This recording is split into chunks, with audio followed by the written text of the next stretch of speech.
What's up, YouTube? This is Too Raw for TV, aka Darth Apocalypse. All right, so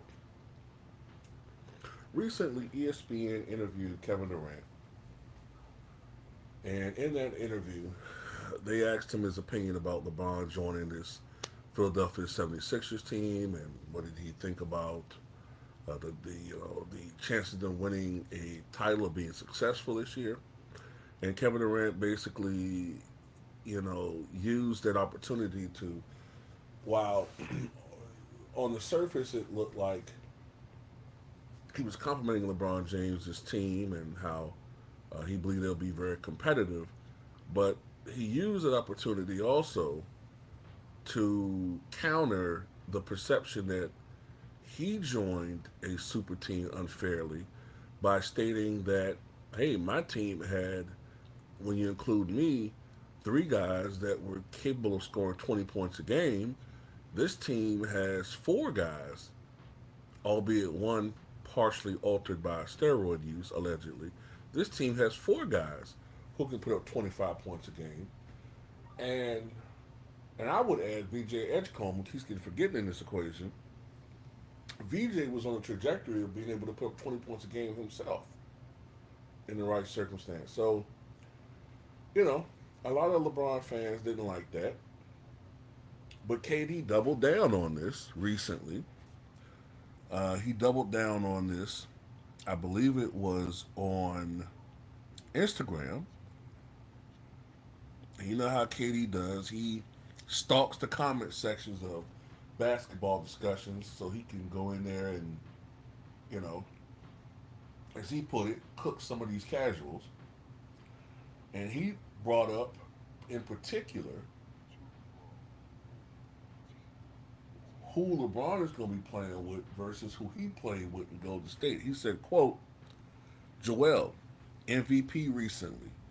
Jaylen Brown, recent finals MVP. Tyrese Maxey, all-star the last 3 years. We all know what Braun does. Klay Thompson, never an MVP candidate in nothing, 22 points a game. Draymond, 14 points a game, 7 rebounds, 6 assists. Steph, an MVP just like Joel was. I don't get how the Warriors team is better on paper.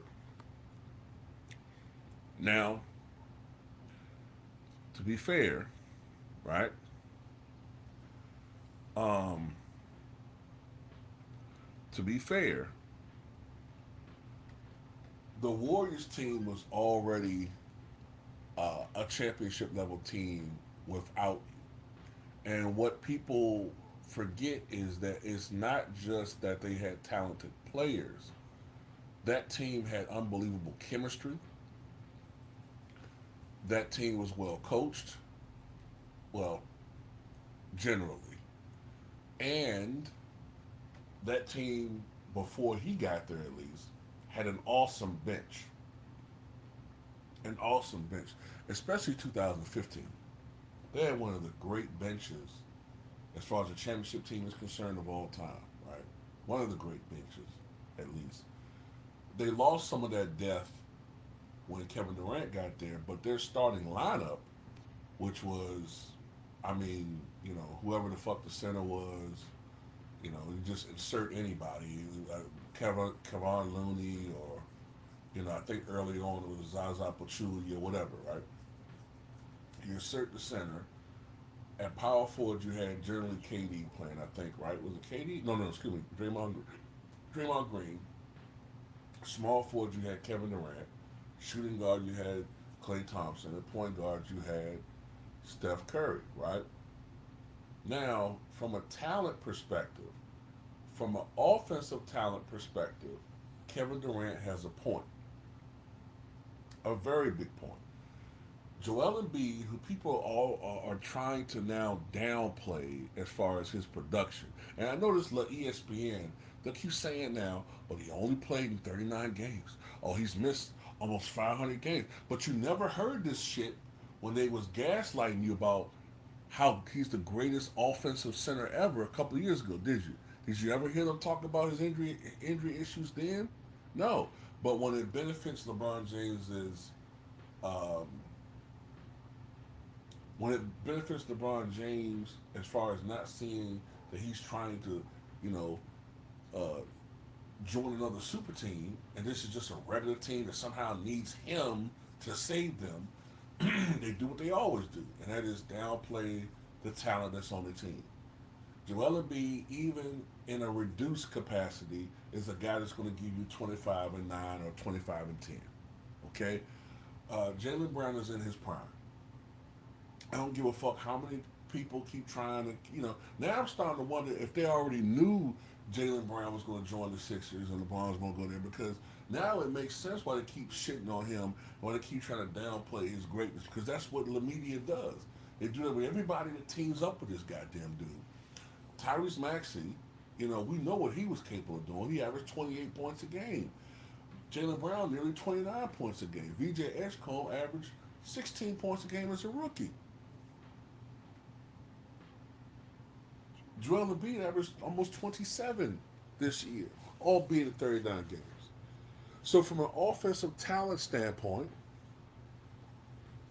this is the most talented team LeBron's been on. The problem is, unlike Magic Johnson, unlike Steve Nash, unlike John Stockton, uh, unlike Jason Kidd, unlike all those guys I just named,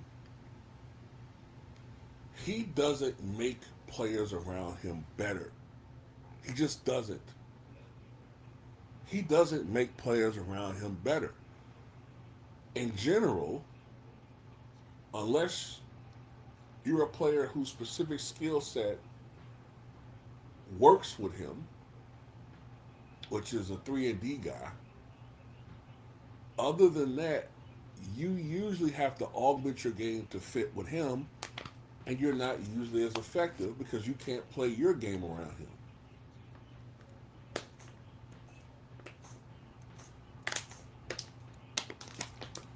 And that's why most of us don't have this Sixers team performing at the level they should have performed. See, KD was a perfect fit for that situation.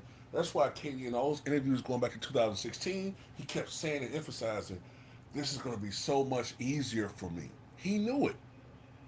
He knew that he fit that team like a glove. LeBron fits this team like OJ with that glove.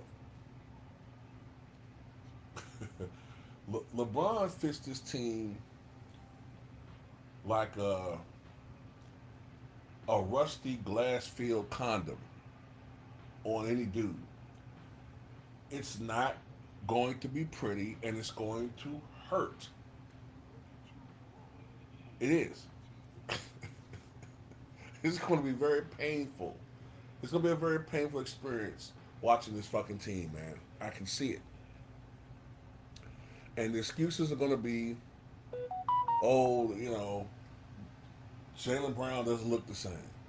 Oh, why doesn't Tyrese Maxey look the same? And it's the same bullshit every time. Isn't it funny how every time this dude goes to a team, for the most part, the player that was putting up astronomical numbers, when they play with him, all of a sudden they look like shit, and then everybody say, well, what's wrong with the player? Maybe it's the common denominator in all these situations. It's the nigga in the middle of the screen. Can't always be everybody else. This is the same dude that had Luka Doncic last year and Austin Reeves. Could you imagine if Michael Jordan got to play with a talent like Luka Doncic? Could you imagine if you gave Michael Jordan a talent like Anthony Davis with the Chicago Bulls? First of all, he'd have toughened his ass up, you know, by the time he played with him over a year. Could you imagine Michael Jordan playing with a Kyrie Irving?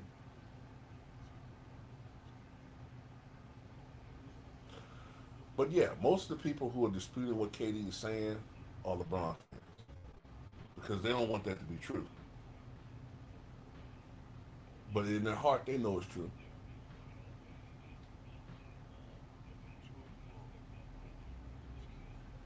And he's about to fail. He's about to fail. That's why when you look at all of these postings from the media, they're already coming up with their excuses. They're already signaling what they're gonna say. They're already showing you who the scapegoat's gonna be. Trust me, they got that shit already on lock. But anyway, that's all I got to say about it. Tell me what you guys think.